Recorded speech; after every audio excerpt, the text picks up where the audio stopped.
Ladies and gentlemen, today I have an awesome individual, like I said.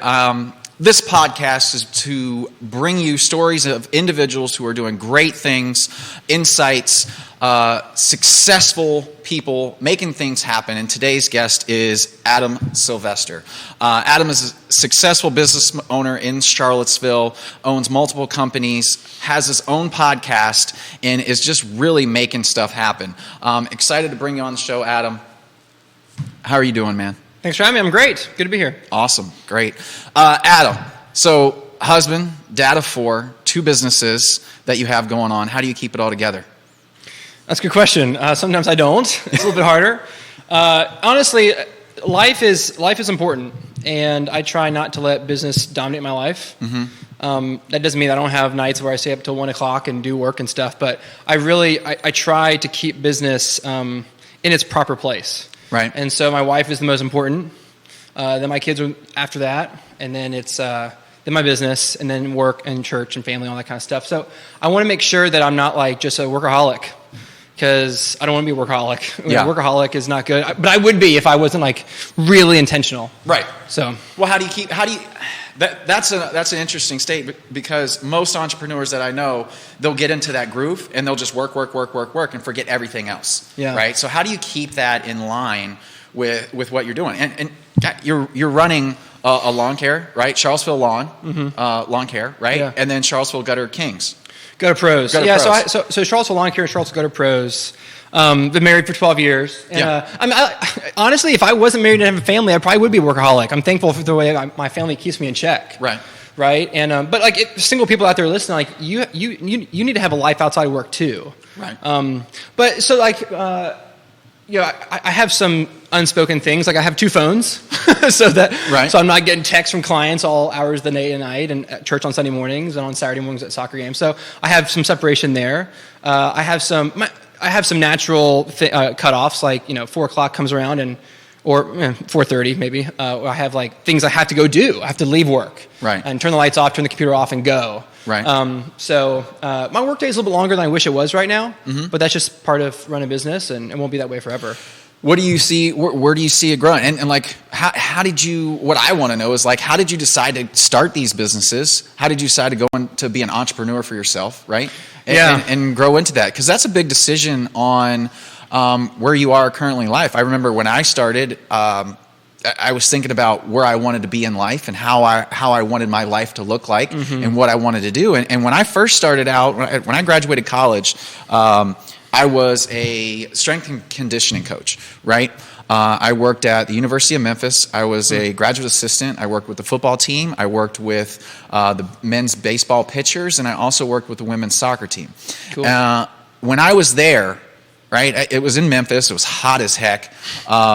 Muggy as all get out, right? And mm-hmm. when I left in the morning, and I had workout start at 6 a.m., I had to be there before that to get everything set up. I was waking up at 4 in the morning. It's a long day. Oh, waking up at 4 in the morning, making breakfast, walking out to my car. I literally would have to change shirts by the time from walking from my front door to the car door, mm-hmm. right? Because it was so muggy out there. It was miserable. It was July, August, September, mm-hmm. and it was just horrible. But going to the gym, working out, and doing all that all day, and then realizing, man, I did my undergrad in all sports education or kinesiology and stuff like that. Mm-hmm. Now I'm in here on my graduate, and I really don't like what I'm doing. Like, I turned my hobby of working out and lifting into a job, and now I don't like it. Right. And now it's like, holy cow, what do I do now? Yeah. Can I do anything else? Right. Yeah. So how did your progression, your story, how did you come across doing what you're doing? So the difference between me and most people is everyone cut grass when they were little. It's just I decided to keep doing it. so there was a point at which I had to decide. It was 2011, and I had everything broke down, and everything was bad lawn care. And I had at the time I was dating my wife, and I was like, man, am I really going to double down on this and fix the truck and fix all this money, or am I just going to let it go and go do something else? And I decided to double down and do it. Right. And that was a big inflection point for me. I really decided, okay, this is my thing. It wasn't quite full-time yet, but it was soon to be full-time. Yeah. And I just decided, and so then about 10 years went by, did the lawn care thing for a while, cut a lot of grass, got a lot of grass stains, made a lot of mistakes. And then about 3.5 years ago, I was talking to a buddy down in Raleigh, North Carolina, Donovan, and he was doing big business, doing gutters, gutter cleaning. And I was like, really? So I went down and visited him for a day, got there bright and early, met him at Starbucks. He was basically in his PJs, and I proceeded to follow him around for a day. Right. And gosh, he crushed it. His crew was awesome. They did clean 10 houses. They power washed a house. They did gutter brighting. They did underground drain flushing. They did all this stuff. And I was like, oh my gosh, what am I doing wrong? So I opened up a new business called Charlottesville Gutter Pros soon after that. Okay. And they're both vibrant businesses. Completely separate. There's no overlap whatsoever. I'm the only common denominator. Okay. And then suddenly one day I woke up and I had 2 businesses. And right. so I was double busy. And it's been a good ride. Oh, for sure. Absolutely. And that's an awesome story. I love, because and this is one of the things why I want to do this podcast, right? I wanted to bring on entrepreneurs and show people there's a lot of different options out there to make money. There's so many different ways to make money out there that I think some people don't see, or they got blinders on. They can't see the opportunities. And as you being an entrepreneur, and I'm an entrepreneur as well, when you put this business together and you start making success, you start seeing other opportunities that come up, right? Yeah. And so the world just starts to expand. Where I think a lot of people today in life, everything's starting to narrow for them.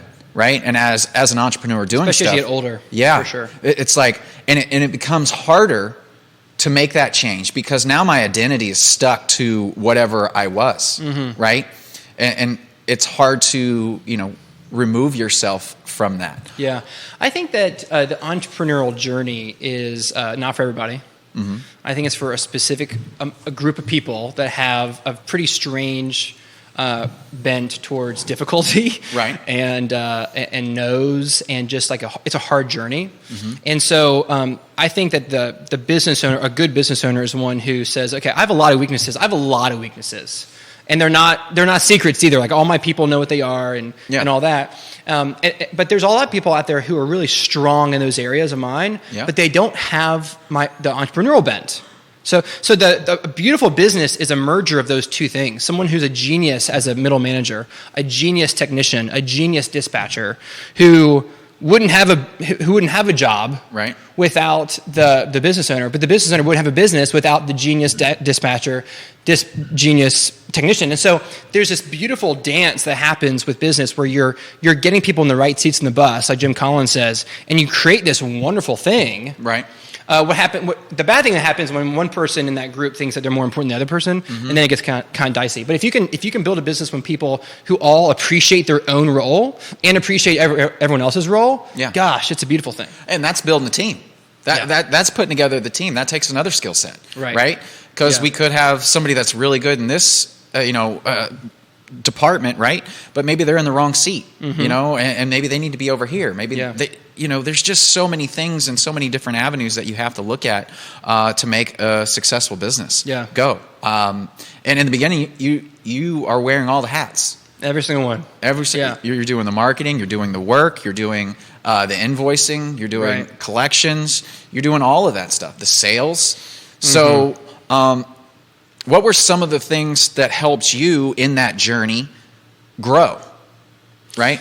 What did you hire first? What are the things that you delegated off to help expand? So I tend to downplay this a little bit in my mind because it's been such a long time running. I don't really give it the value that it deserves, but I'll give the value now. I take it for granted, but there was one podcast I listened to since 2011, early 2011. Okay. It was an Entree Leadership podcast by Dave Ramsey. And it was all about merging. It's all about business, and it's all about merging entrepreneurship and leadership. Okay. Yep.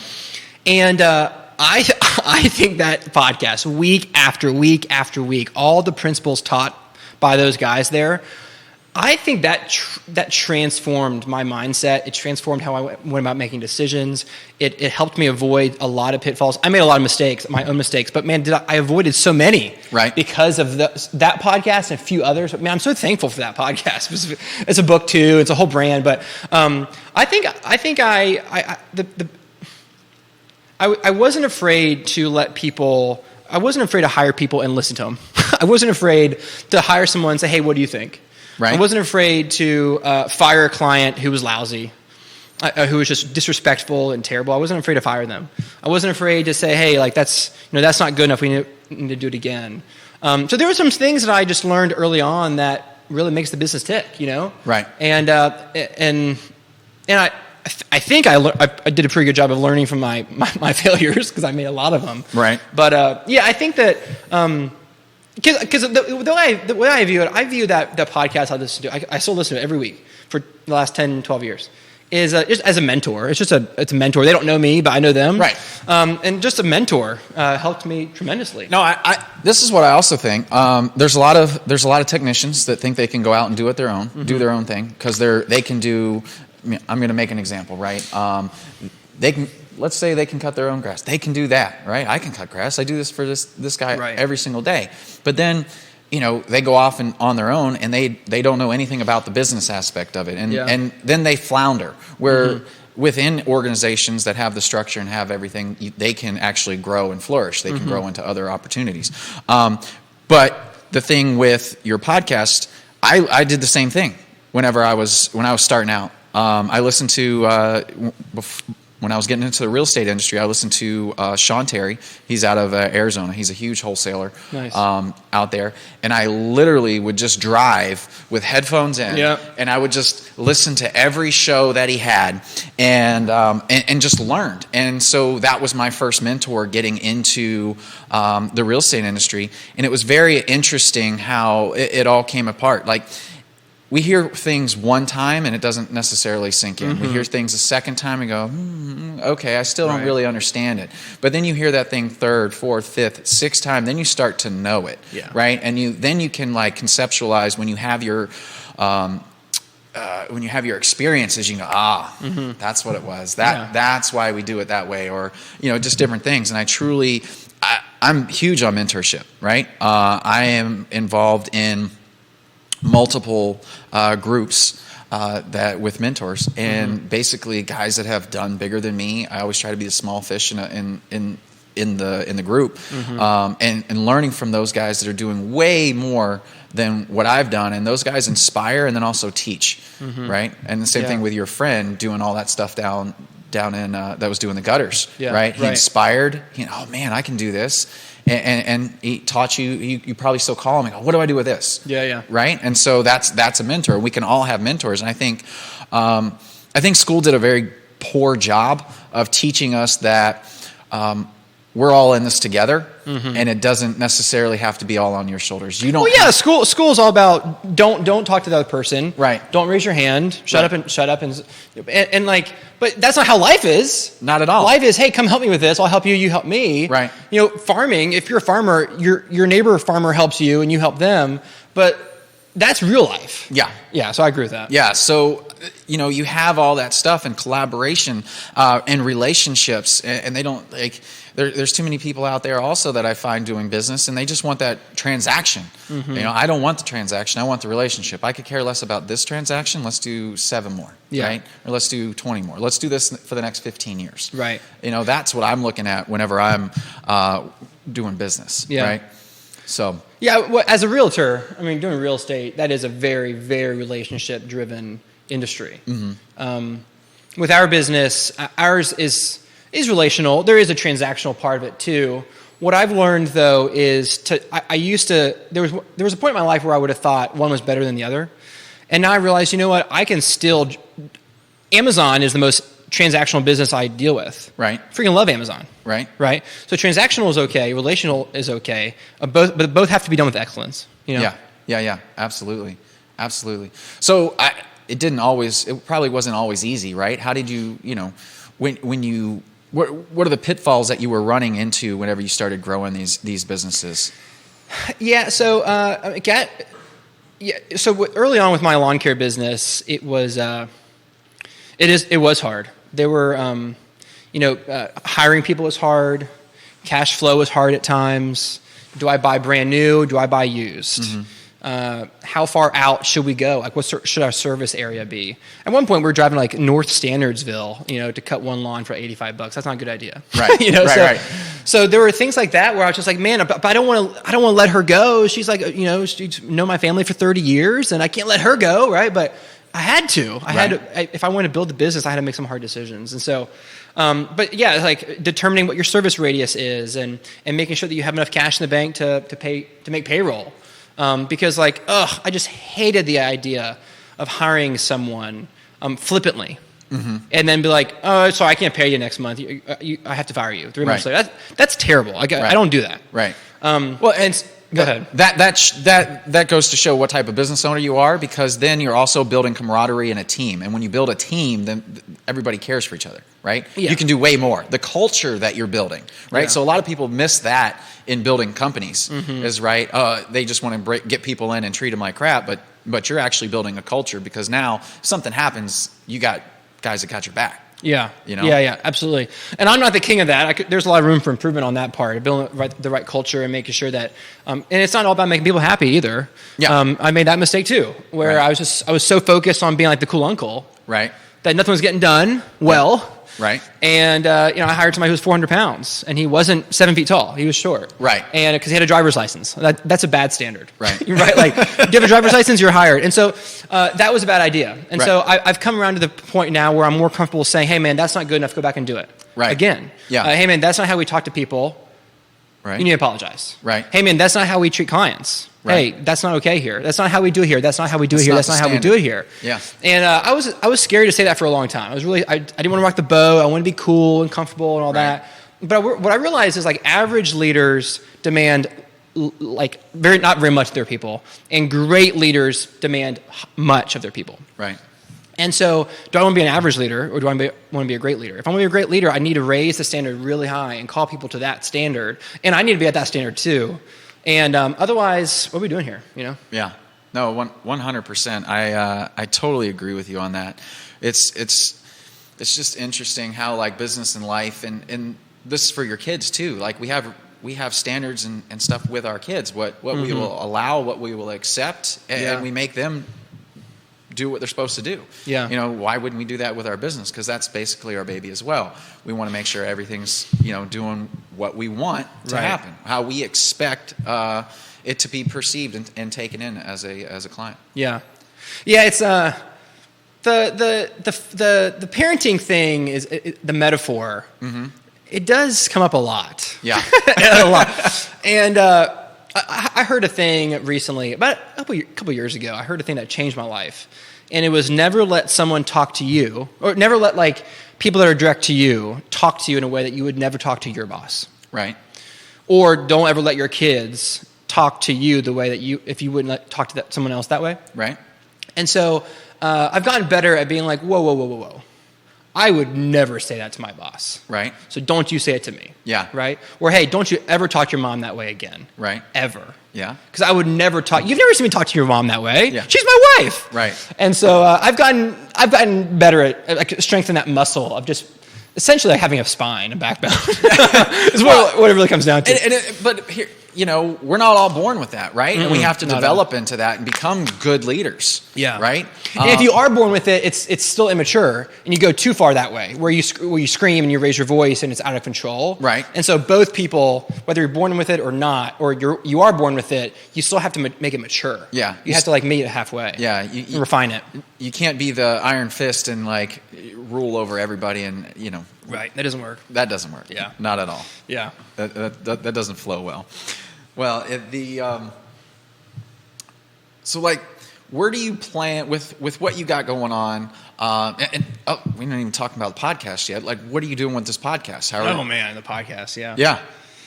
So I have a really cool opportunity to host this podcast called Masters of Home Service. Yeah. It's by Jobber. It's a Canadian company. Okay. And Jobber is a... And Jobber is a CRM. Okay. It's a software, an app a robust app that we use to run our companies. Yeah. So Charlottesville Gutter Pros has an account, Charlottesville Lawn Care has an account, and it's for scheduling, invoicing, quoting, dispatching, the whole 9 yards, lead management. It's a CRM. Yeah. And payments and all that kind of stuff.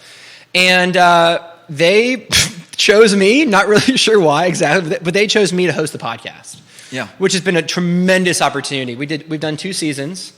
The first season was 12 episodes. We filmed those in Nashville, and it's all about interviewing other business owners who use Jobber, right? And to encourage and strengthen other business owners. Basically, it's designed to help businesses be more profitable and more efficient, right? And so after season 1, it was like so good for my business brain because I love talking about that kind of stuff. Right. I've been told I have a knack for it at this point, and so it's been a really cool opportunity. Because, to be honest, I'm 35. Mm-hmm. At 35, unless you're really intentional, I don't do a whole lot of new things. Right.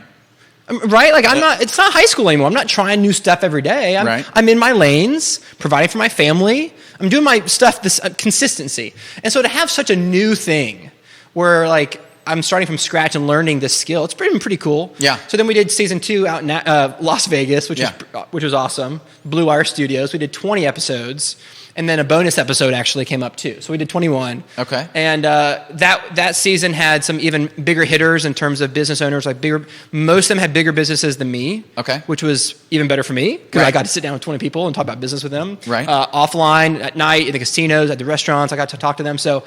Pretty awesome. Yeah. Really, really thankful for the opportunity. Really sweet. What are some of the key takeaways that you learn from just listening and talking to those other business owners that you can implement into your business? So generally speaking, I've learned a couple things. Generally, I've learned that we're all on the same road. Like we've all had the same thing happen to us. Mm-hmm. We've all had the exact same problems, right? Just with different names on them, like different faces. But like we've all had people problems. We've all had cash flow problems, and so like, we're not alone, which is nice, right? Because it can feel lonely at the top. As an entrepreneur, staying in your lane, doing what you're supposed to be doing to run your business, it is a lonely road because you're making everything happen, and then you got the kids and the wife at home, and you got to make that all happen. There's no time to reach out to any other entrepreneurs and business owners and have those connections and talk to those people. Yeah.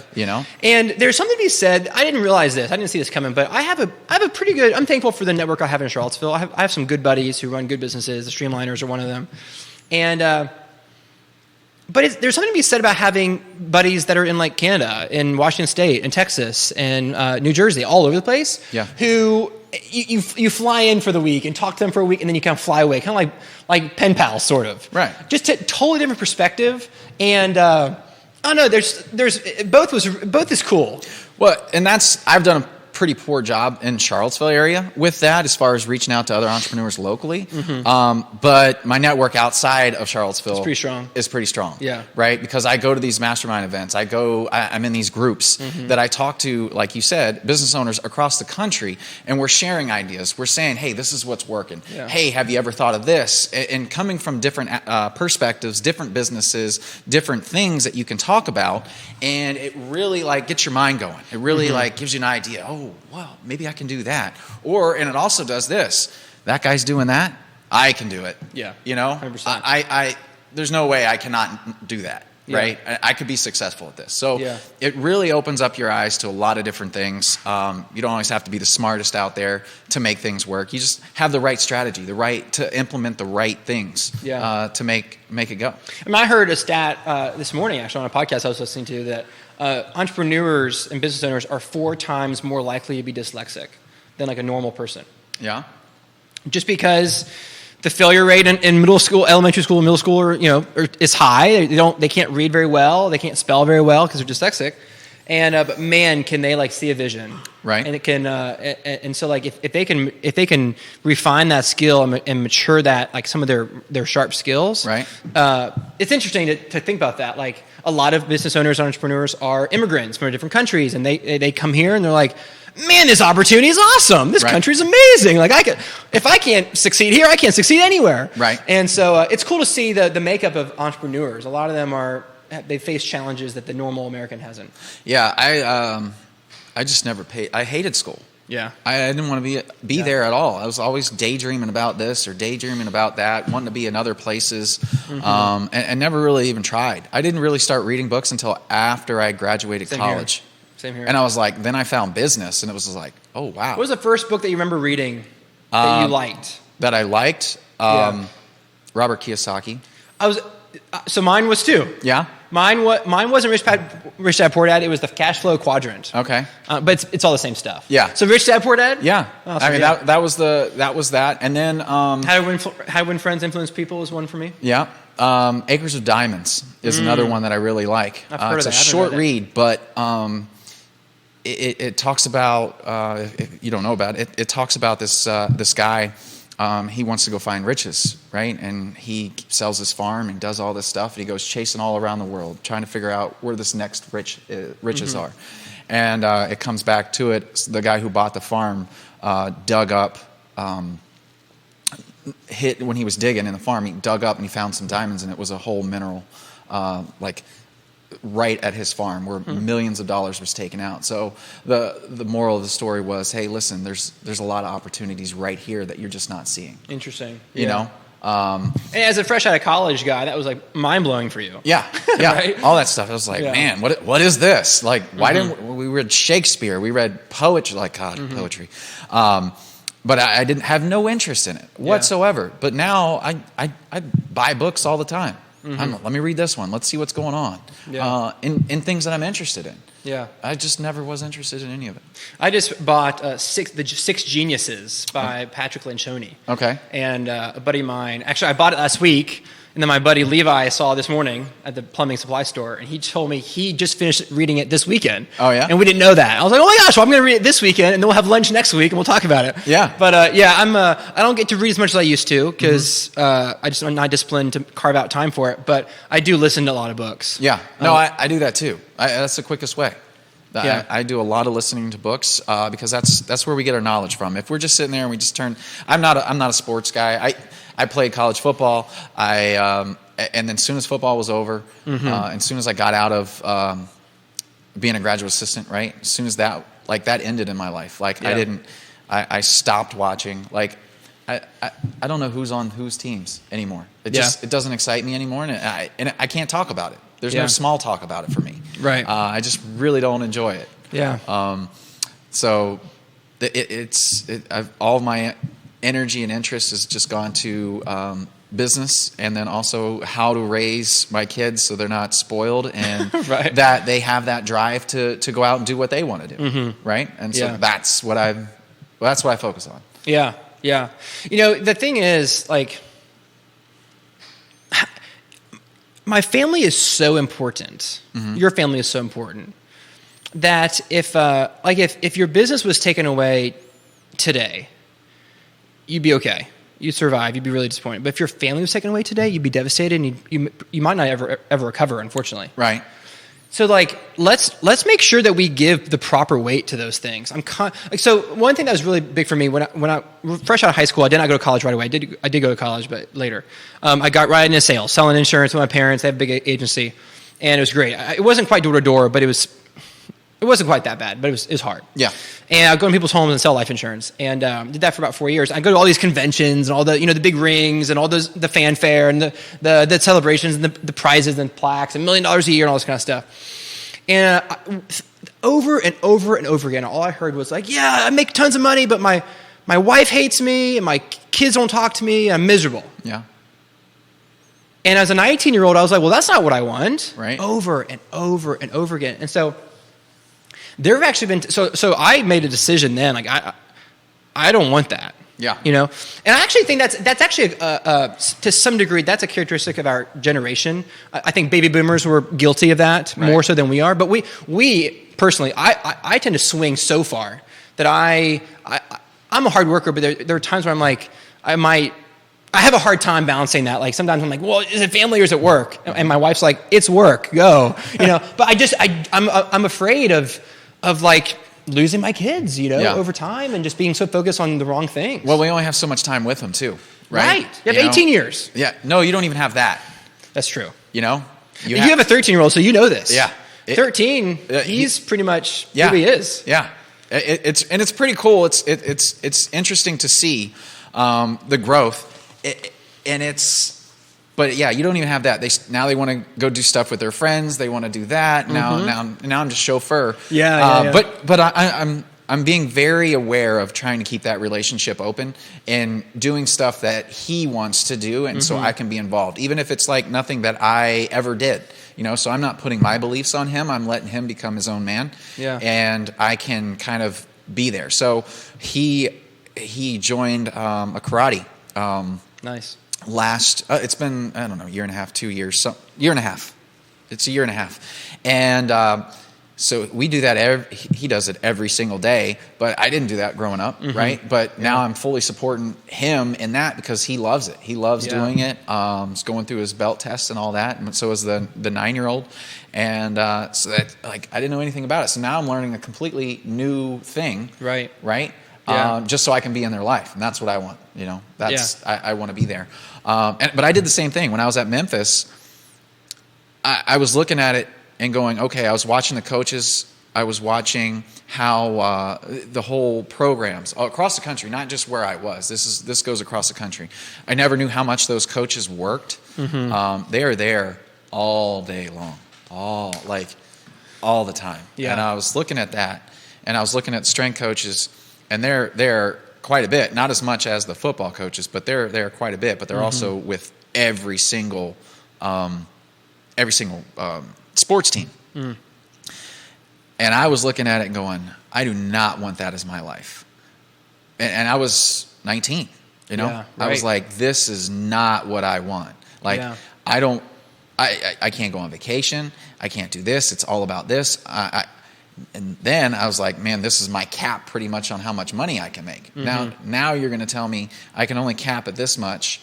And if I want to make, I think it was like $200,000, I had to be like in a huge program.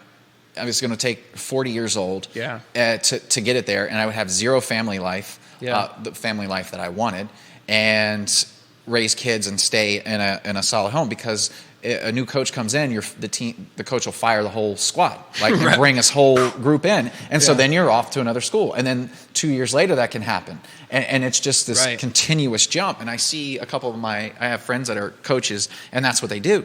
And it's like, that is not the lifestyle that I wanted. And I'm not saying it's not bad, but I'm just not the one that I wanted. And so I was able to see that at that age too. And I was like, all right, what can I do to make money and still keep the core here and build a solid foundation? Something I was thinking about recently, talking about our kids and stuff, like you were saying, is like thinking about how much I have my oldest is a son and I have 3 daughters. How often does my son see me hanging out with my friends? Right. That's important to me because I want him to know that, like, I have friends. Men have friends, and that's not. I think the baby boomer generation tended not to have they didn't really have many friends. Right. It was just generally speaking, and so and so but I'm realizing I don't remember the last time Jackson saw me being buddies with my buddies, and so I want to focus on that. Right. The other thing was so when we found out that we're having a third girl in Independence Day weekend, we were at Cuckoo, which I love. Cuckoo is our favorite bakery in town. Okay. We walk there on Saturday mornings, and we got like the paint. We got we took them the card that told them the gender. Right. And we asked them, and they were like, "Oh my gosh, we will love to." So they baked this thing for us, and we opened it up there, and when we found out that we had another girl, everything changed. Really? Like in that instant. And Ashley was like, "What do you mean?" I said, "Before it was me and Jackson and Ashley, my wife, and then 2 daughters, right?" Yeah. But now we have a third daughter, and now it's just me and Jackson. Yeah. We got to be strong. And I felt like it just changed in an instant. And so the next morning, I woke up Jackson early at like 6 a.m., and I was like, "Jack, you want to go fishing?" Yeah. And he was like, "Yeah."